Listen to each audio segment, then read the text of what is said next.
I visited Hong Kong and Singapore a few years ago, and I was deeply impressed with both, to the extent that I even decided to relocate to one of them. Singapore and Hong Kong have a lot in common. Both inherited British legal traditions and adopted English as one of their official languages. Both are city ports culturally influenced by China, with a large expat community and low income tax. Nevertheless, I wouldn't really call them twins or even siblings. To me, Singapore and Hong Kong are like cousins. Yes, they do have a lot in common, and yet they have some really profound differences. In today's video, I'm gonna talk about 5 things that they have in common and 5 differences.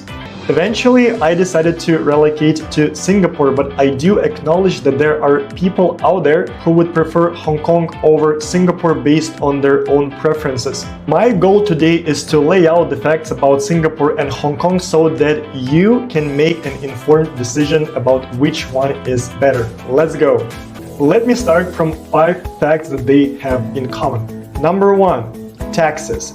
I just said that Singapore and Hong Kong have low income taxes. For example, in Singapore, the maximum cap is 24% compared with an average European cap of 40, 50 or even 60%. At the same time, GST or goods and services tax in Singapore is 9%, again compared with the European average of 20%.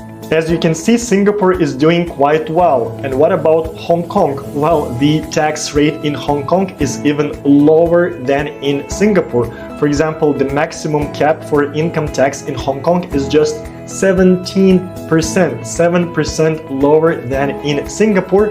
And what about GST or goods and services tax? Well, it's 0 in Hong Kong. Does it mean that you earn more in Hong Kong than in Singapore? Well, it really depends. If you earn up to 100,000 US dollars a year, then the tax rate in Singapore will be lower than in Hong Kong. However, if you earn, let's say, 1 million US dollars, then of course the more favorable tax rate will be in Hong Kong rather than in Singapore. There is no capital gain tax in Hong Kong or Singapore, which is great news if part of your compensation comes in stock units. In other words, even though Hong Kong has a slightly lower maximum tax cap than in Singapore, it doesn't always translate into higher take-home salary in Hong Kong. It really depends on the level of your income. At some point, yes, Hong Kong is more favorable than Singapore, but if you earn less than a certain threshold, then tax rate in Singapore is lower. I'm talking about expats who do not need to contribute into CPF or Central Provident Fund here in Singapore. If you are Singaporean or a permanent resident in Singapore, you have to pay an extra 20% rate, which is not really a tax because it's your money that will be secured in a special bank account that you can later use to purchase an apartment. Speaking of expats, both Singapore and Hong Kong are very foreigner friendly and both have a large expat community.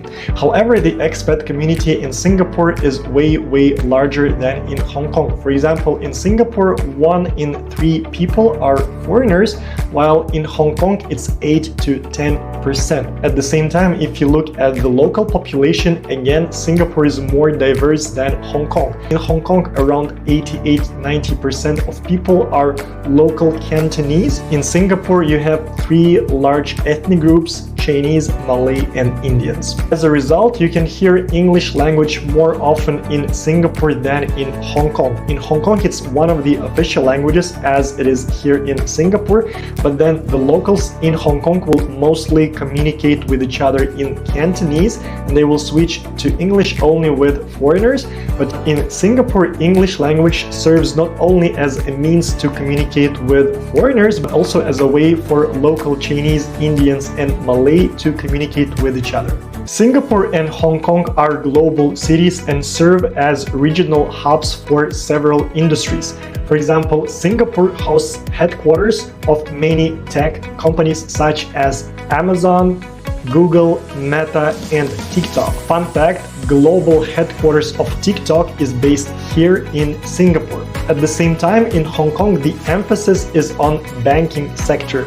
By the way, both Singapore and Hong Kong have a strong banking or finance and law sector. You can find a lot of law firms and financial institutions in both cities. Singapore is leaning more towards tech industry and Hong Kong is leaning towards more banking sector. Singapore serves more as the headquarters for Southeast Asia or more broadly Asia, while Hong Kong is considered as a gateway into China. So if you're looking for a job in an international company here in Singapore, apart from English, another Asian language is preferred, while in Hong Kong, apart from English, fluency in Mandarin is preferred.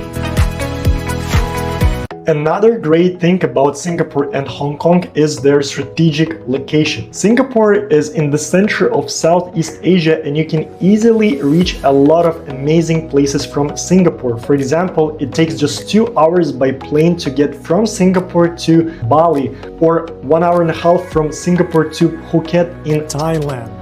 In 2025, the most visited city in the world was Bangkok, and it's just 2.5 hours away by plane from Singapore. Vietnam is also 2 to 3 hours away. The best beaches in the world in the Philippines are also 3 hours away by plane. If you want to get from Singapore to Hong Kong, it's 3.5 hours flight one way. Hong Kong also sits in a strategic location. It's very natural for Hong Kongers to spend their holiday in Japan because Tokyo is just 3.5 hours flight from Hong Kong. You can also easily reach South Korea, not to mention that you can fly to any city in China from Hong Kong. Beijing and the Great Wall of China is just 3 hours away. You can also easily fly from Hong Kong to Vietnam or to the Philippines. If you are an expat and you want to explore more Japan, Korea, or China, then of course Hong Kong is the place to be. However, if you appreciate warm weather and world-class beaches, then Southeast Asia is the place to be, and Singapore is a regional travel hub. In other words, both Singapore and Hong Kong are right in the middle of a very vibrant region with a lot of travel options. As a passionate traveler myself, I really appreciate that.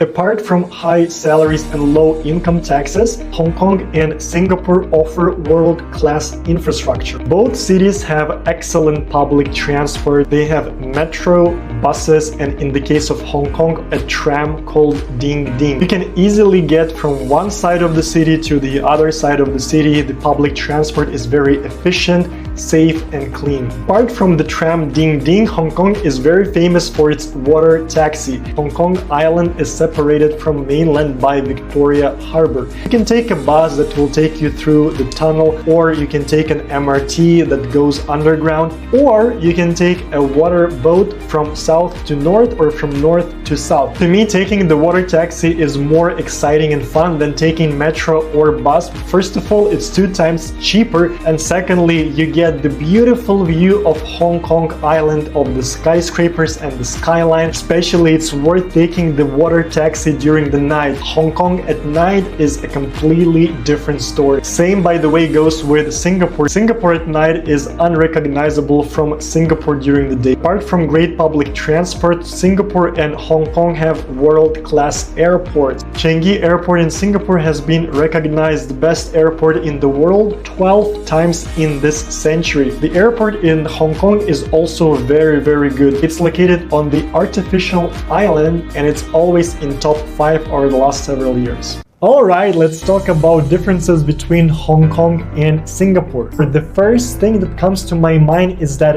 one of them is very normal and the other one is perfect. Hong Kong is messy, chaotic, not always very clean. A lot of traffic on the roads. It's very loud and noisy, while Singapore is the complete opposite. If we build a house here, then we need to plant a tree here. We need to put a shop here. It's well designed, well thought, and very efficient. And that's, by the way, what I love about both normalcy of Hong Kong and perfection of Singapore. However, if I need to choose where to live, perfection will outweigh normalcy. Let's go deeper into differences. Number 1, climate. The climate in Singapore is incredibly stable and consistent. Since Singapore sits at the equator, the temperature here is always around 30 degrees Celsius. Coupled with humidity, it's always very hot in Singapore, but not too hot unless you go out in the middle of the day. Hong Kong has 4 seasons, but summers in Hong Kong are hotter than in Singapore and humidity level is also higher, which means that it feels much hotter in Hong Kong during the summer than in Singapore. Because of the high-rise buildings and because of the high density between those buildings, they are blocking the breeze from the sea, which means that it feels like in sauna in Hong Kong during the summertime. However, the misery lasts only 3 to 4 months, after which you get a break from the heat, while in Singapore it's consistently hot all year long.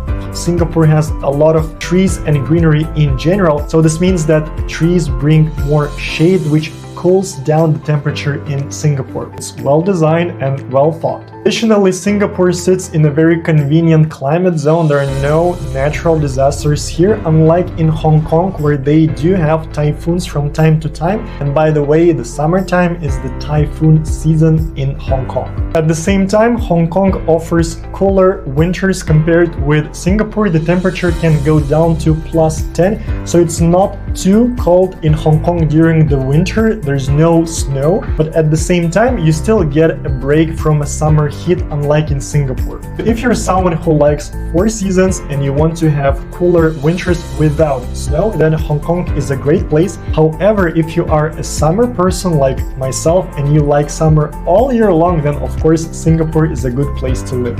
Difference number 2, the size of Singapore versus Hong Kong.